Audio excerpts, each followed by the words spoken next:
Profesor Yoshide Kozai asal Jepang, ahli geografi astronomi bumi, Profesor William, ahli ilmu astronomi dan antariksa asal Meksiko, Amerika Serikat, Profesor Alfred Korner, ahli geologi bumi Johannes Gutenberg University asal Jerman. Ketiga ilmuwan jenius NASA ini telah percaya dengan Al-Quran dan Nabi Muhammad SAW dan memutuskan untuk memeluk agama Islam secara terbuka. Bagaimana kisah selengkapnya? Mari simak video ini sampai selesai. Bismillahirrahmanirrahim. Assalamualaikum warahmatullahi wabarakatuh. Lagi-lagi, wahyu yang dibawa oleh Nabi Muhammad SAW kembali terbukti. Ini merupakan salah satu bukti bahwa Al-Quran bukanlah karangan dari manusia, melainkan wahyu, petunjuk dan peringatan bagi manusia dari Tuhan semesta alam. Al-Quran adalah kitab terupdate, terakhir dan terbaru sebagai penyempurna dan penutup kitab-kitab sebelumnya, yaitu Zabur, Taurat, Injil dan terakhir Al-Quran. Di dalam Al-Quran berisi ilmu dan pelajaran yang mencakup astronomi, biologi, fisika, kesehatan dan ilmu teknologi. Kali ini kebenaran Al-Quran datang dari ilmu antariksa luar angkasa dan terbukti secara terperinci 100% benar secara ilmiah dan penelitian. Salah satu penyumbang dana terbesar di NASA atau National Aeronautic and Space Administration ternyata berasal dari Arab Saudi untuk pengembangan program luar angkasa Amerika Serikat dan penelitian umum luar angkasa jangka panjang.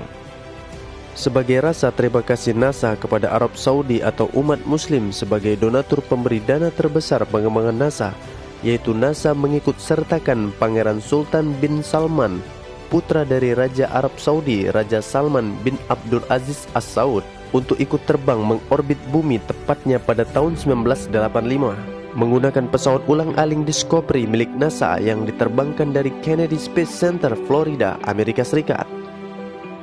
Ada hal yang menarik sepanjang perjalanan karir NASA selama penelitian di luar angkasa, yaitu mereka takjub dengan pemandangan aurora ketika di zoom ribuan kali dengan kamera luar angkasa super canggih yang bernama Darkers.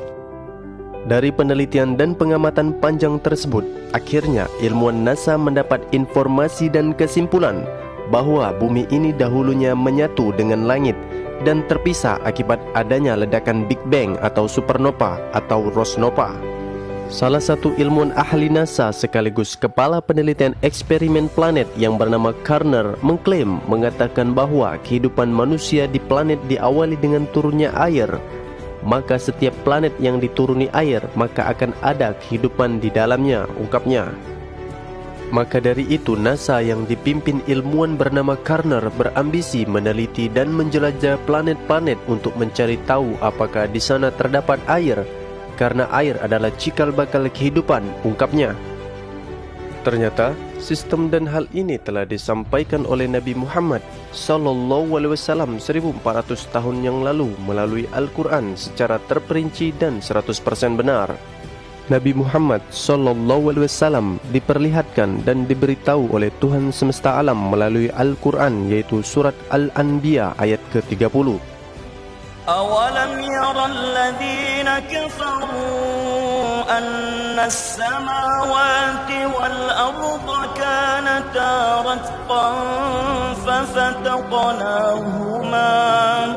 فَفَتَقْنَاهُمَا وَجَعَلْنَا مِنَ الْمَاءِ كُلَّ شَيْءٍ حَيٍّ أَفَلَا يُؤْمِنُونَ. Yang artinya, dan apakah orang-orang kafir tidak mengetahui bahwasanya langit dan unsur-unsur pembentuk materi bumi itu keduanya dahulu adalah satu yang padu. Kemudian kami pisahkan antara keduanya, dan dari air kami jadikan segala sesuatu yang hidup.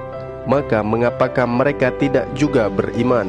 Ayat ini terdengar dan terlihat jelas sesuai apa yang dikatakan oleh kepala penelitian NASA, yaitu Profesor Dr. Alfred Korner, bahwasanya ia berpendapat bumi itu dahulunya adalah satu yang padu dan terbentuk dengan adanya ledakan Big Bang, dan bumi itu hidup setelah dituruni air. Maka setiap planet yang dituruni air, maka akan ada kehidupan di dalamnya, ungkapnya. Hal inilah yang membuat para insinyur dan ilmuwan barat terkejut sekaligus takjub atas kebenaran Al-Quran. Bagaimana mungkin seorang laki-laki bernama Muhammad yang hidup 1400 tahun yang lalu mengetahui sistem antariksa luar angkasa secara tepat dan 100% benar? Padahal pada zaman itu teknologi pesawat antariksa belum ditemukan dan belum ada. Dan berikut pernyataan-pernyataan dari ilmuwan-ilmuwan jenius NASA dari berbagai negara, Amerika, Jepang, dan Jerman. Mereka percaya bahwa Nabi Muhammad benar-benar utusan Allah, Tuhan semesta alam. I find it very interesting that this sort of information is in the ancient scriptures of the Holy Quran, and I have no way of knowing where they would come from. But I think it is extremely interesting that they are there and that this work is going on to discover the meaning of some of the passages. Well, I would think it must be the divine being. Actually, I'm very much impressed by finding true astronomical facts in Quran. And for us, we modern astronomers have been studying very small fields of the universe. We concentrated our efforts for understanding of very small parts, because by using telescope we can see only a very few parts of the sky without thinking whole the universe. So by reading Quran and by answering to your questions, I think I can find my future way for investigation of the universe. Thinking of many of these questions and thinking where Muhammad came from, he was after all a Bedouin. I think it is almost impossible that he could have known about things like the common origin of the universe, because scientists have only found out within the last few years with very complicated and advanced technological methods that this is the case. Somebody who did not know something about nuclear physics 1400 years ago could not, I think, be in a position to find out from his own mind, for instance, that the earth and the heavens had the same origin, or many other of the questions that we have discussed here.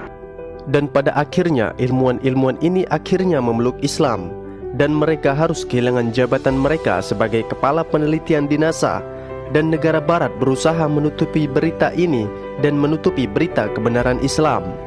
Bahkan seorang penulis filsuf dan sejarawan Inggris yang terkenal bernama Thomas Carlyle, ia menulis buku yang berjudul One Horse Hero Warsi and the Heroic in History yang ditunjukkan kepada negara barat.